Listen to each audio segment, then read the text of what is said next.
for this moment my entire life.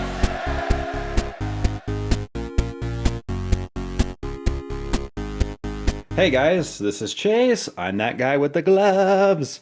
Not wearing the spooky ones today. But anyway, this is the WWE Network Spotlight Bayley from NXT TakeOver Brooklyn. The first one, where Bayley won the NXT Championship from the boss, Sasha Banks. This figure is badass.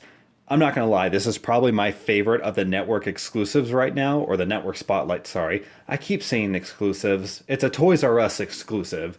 You can find them online for a jacked up price, but honestly, just wait for your local Toys R Us to get it, unless you don't have a local Toys R Us, and I could see you going to Amazon or eBay or whatever.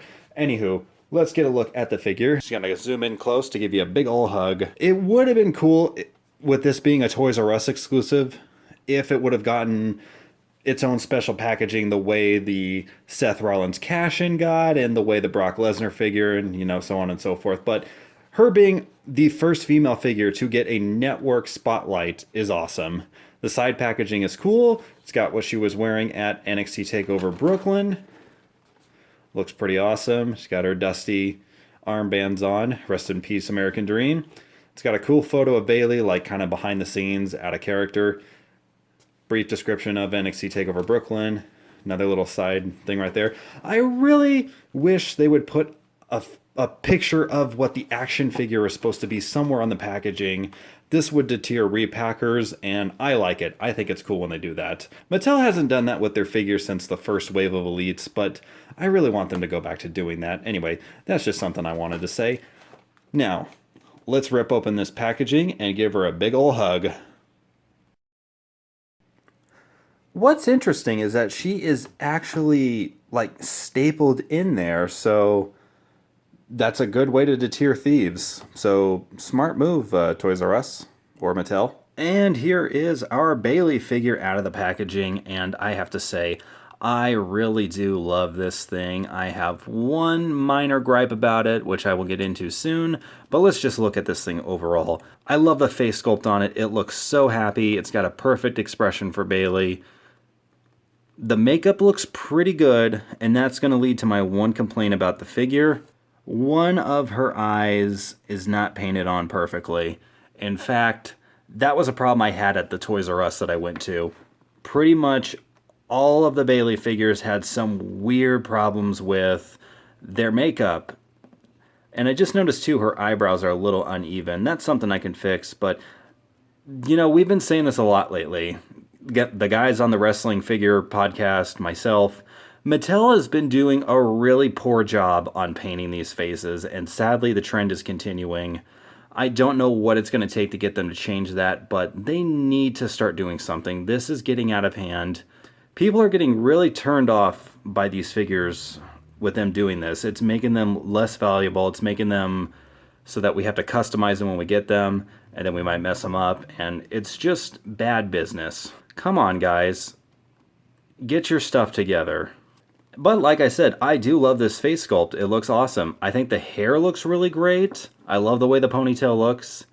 Her headband, she's got two of them. One of them is molded on, and it is painted red. I think it looks good. She's got a green scrunchie up there, and then she has a completely black headband right there.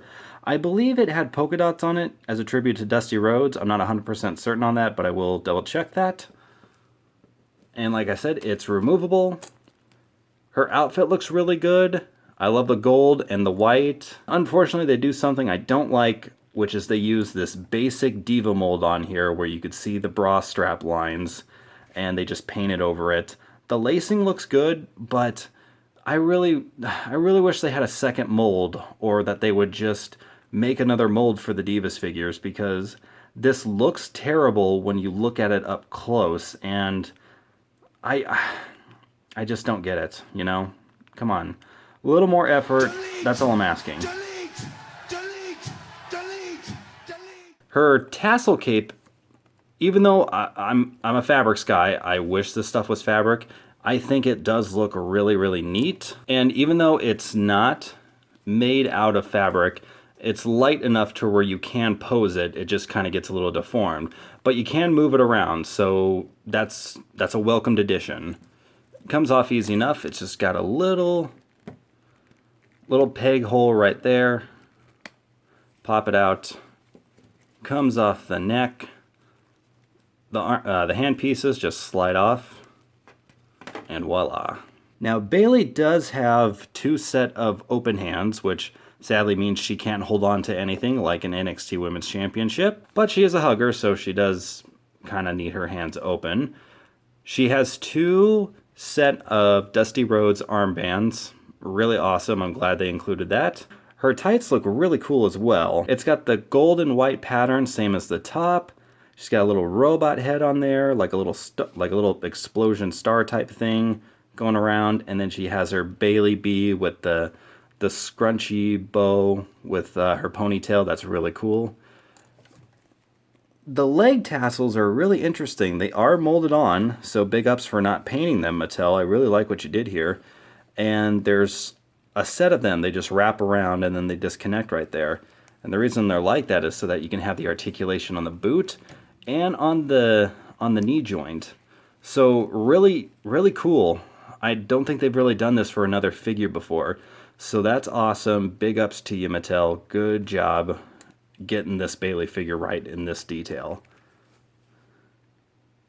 The other thing I love too, versus the first Bayley that we saw, is that she is wearing traditional boots with the laces. Her first basic figure came with kick pads, which I think I saw that match that one is based on, the one that she had against AJ Lee. I don't remember if she wore kick pads or not, but I am really happy that this one has some new boots for her, and hopefully all of her figures after this will include these. Our articulation on the Bayley figure is the same as any Divas figure. Her head can look left and right, can sort of look up and down, not really. She has an ab rocker diaphragm joint. It can sort of go left and right, but it's really, really stiff. It doesn't really have a whole lot of articulation to it, so why even include it? She can rotate at the waist. Her shoulders rotate all the way around, in and out. Rotates at the upper shoulder, single bend in the elbow, rotates at the wrist. Still no hinge in the hands. Her legs are strangely stiff, and they just kind of go back into position. So that's a little disheartening. I don't know why she can't do a full leg movement. Upper hip rotation, single bend in the knee, rotates at the boot, and the feet go backwards and forwards. No ankle rock, single joint. Overall, I'd have to say the WWE Network Spotlight Bayley is my favorite of the Network Spotlight figures that has been released so far. I do have some gripes with it, the first one being the quality control on the makeup. Mattel, get your stuff together. I mean it. She doesn't come with the NXT Women's Championship, I can admit that, but I really wish she did. And the articulation. I want the Divas to get improved articulation. I've had it with the Elites having the same articulation as the Basics, and she has some weird problems in her hips where it just makes them super hard to move. That being said, I love the new face mold. It looks just like Bayley. She has 2 headbands, the scrunchie looks cool, her ponytail looks awesome. I love the outfit. I love what they did with the tassels on her left leg. The entrance attire is great, and overall, when I look at this thing just reminds me of Bayley. It makes me think of NXT TakeOver Brooklyn, which is what a figure should do. Overall, Bayley gets an 8 out of 10. This was Chase from Burnout Inc. I'm that guy with the gloves. Give someone a hug, and I'll see you next time.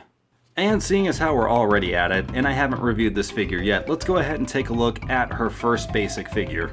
For her first attempt, I thought this was a decent stab at Bayley. I thought the ponytail was just a little too protruding and out of place. I don't know, I just didn't really like how that was set up.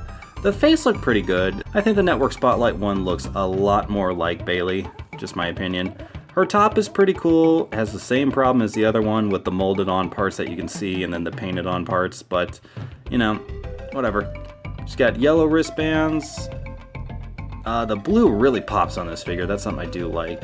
She's got line work on her legs, but unfortunately it's uneven with this pattern right here.